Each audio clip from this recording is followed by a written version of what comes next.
Traffic സിഗ്നലിലെ colours വെച്ചിട്ട് ഓരോരുത്തരെ പറയണം എന്നതായിരുന്നു മോർണിംഗ് ടാസ്ക് ഇന്നത്തെ. നോറ റെഡ് സിഗ്നൽ ആയിട്ട് പറഞ്ഞത് ജിൻഡോനെയാണ്. എല്ലാം സ്റ്റോപ്പായി, ഗെയിം എല്ലാം അവസാനിച്ചു എന്ന രീതിയിലാണ് നോറ ജിൻഡോയെ കുറിച്ച് സംസാരിച്ചത്. പിന്നെ ഗ്രീൻ സിഗ്നൽ കൊടുത്തത് സായിക്കും, അതേപോലെ യെല്ലോ സിഗ്നൽ കൊടുത്തത് റസ്മിനുമാണ്. റസ്മിൻ ഇപ്പൊ കളിയിലേക്ക് ഇറങ്ങി എന്ന രീതിയിലാണ് റസ്മിന് യെല്ലോ സിഗ്നൽ കൊടുത്തത് നമ്മുടെ നോറ. ജാസ്മിൻ റെഡ് സിഗ്നൽ കൊടുത്തത് അൻസിബയ്ക്കാണ്. അൻസിബയ്ക്ക് താല്പര്യമില്ല എന്നൊക്കെ ജാസ്മിൻ പറയുന്നുണ്ട് ഇവിടെ നിൽക്കാനായിട്ട്.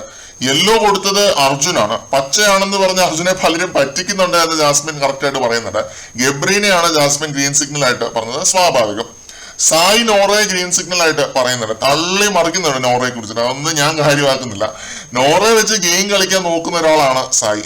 സായിക്ക് കളിയിലേക്ക് ഇറങ്ങാൻ പറ്റത്തില്ല, അതുകൊണ്ട് നോറയെ വെച്ച് കളിക്കാൻ നോക്കുന്നു, അതാണ് കാര്യം. പിന്നെ സിജോ യെല്ലോ സിഗ്നൽ ആണെന്ന് പറയുന്നു ഇത് നമ്മുടെ സായി. എഞ്ചിൻ അടിപൊളിയാണ്, ടയർ ലോക്ക് ആണെന്നൊക്കെ അൻസിബയെ കുറിച്ച് സായി പറയുന്നുണ്ട്. അങ്ങനെ റെഡ് സിഗ്നൽ അൻസിബയ്ക്ക് കൊടുക്കുന്നു. അഭിഷേക് റെഡ് സിഗ്നൽ കൊടുത്തത് സിജോയ്ക്കാണ്. ഞാൻ ഞെട്ടിപ്പോയി കേട്ടോ. സിജോ പറയുന്ന മാസ് ഡയലോഗ് എല്ലാം എയറിൽ കയറാൻ വേണ്ടി പറയുന്നത് പോലെയാണ് എനിക്ക് തോന്നുന്നത് എന്ന് അഭിഷേക് പറയുന്നുണ്ട്. രോമാഞ്ചമൊന്നും ആർക്കും തോന്നുന്നില്ല എന്ന് പറയുന്നുണ്ട്. പിന്നെ അഭിഷേക് നന്ദനെ ഗ്രീൻ ഫ്ലാഗ് ആയിട്ട് പറയുന്നുണ്ട്.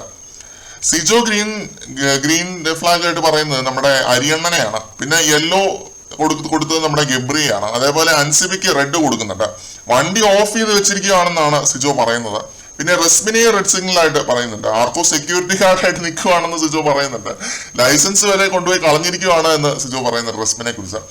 ഗബ്രി വീണ്ടും വെറുപ്പിക്കുന്നുണ്ട്, ഇന്നലത്തെ പോലെ തന്നെ. ജിൻഡോ റെഡ് സിഗ്നൽ ആണെന്ന് പറയുന്നു. ജിൻഡോ അല്ലാതെ വേറെ ആരും ഇല്ല ഗബ്രിക്ക് അവിടെ പറയാനായിട്ട്. വല്ല പണിക്കുമ്പോടെ ചെള്ളു കേൾക്കുക, അതായിരിക്കും ജിൻഡോ ചിന്തിച്ചോണ്ടിരിക്കുന്നത്. ട്രാഫിക് സിഗ്നലിൽ കിടന്ന് ആ വഴി നടന്നു വന്ന പാട്ടവർക്കികളോട് മിണ്ടി പെട്രോൾ തീർന്നു പോയി എന്നൊക്കെ പറയുന്നുണ്ട്. എന്തൊക്കെയാണ് ഈ ഊള പറയുന്നത് എന്നാണ് ഞാൻ ആലോചിച്ചിട്ടുള്ളത് മൊത്ത സമയം. ഒരു തരത്തിലും ഒരു ലോജിക്കും കണക്ഷനും ഇല്ലാത്ത കാര്യങ്ങളാണ് ഇയാൾ ഈ പറയുന്നത് മൊത്തം. പിന്നെ ഗ്രീൻ ജാസ്മിന് കൊടുക്കുന്നു, യെല്ലോ സിജോയ്ക്ക് കൊടുക്കുന്നു, സ്വാഭാവികം. അങ്ങനെ ഈ ഒരു ഗബ്രിയുടെ മോർണിംഗ് ടാസ്ക് പോകുന്നു. ശ്രീരേഖ റെഡ് സിഗ്നൽ കൊടുത്തത് ജിൻഡോയ്ക്കാണ്. ജിൻഡോ പഠിച്ച ഡ്രൈവിംഗ് സ്കൂളിലെ ആശാന്റെ കുഴപ്പമാണെന്നൊക്കെ പുള്ളിക്കാരത്തി പറയുന്നുണ്ട്. ഇവർ എന്തിനാണ് ഈ ആശാനെയൊക്കെ വലിച്ചിടുന്നതെന്ന് മനസ്സിലാകുന്നില്ല. ജിൻഡോ മറ്റേ കരുതിയിരിക്കാനൊക്കെ വാർണിംഗ് കൊടുക്കുന്നുണ്ട് ശ്രീരേഖ. വാർണിംഗ് കൊടുക്കാൻ ഇവരാരാണ്?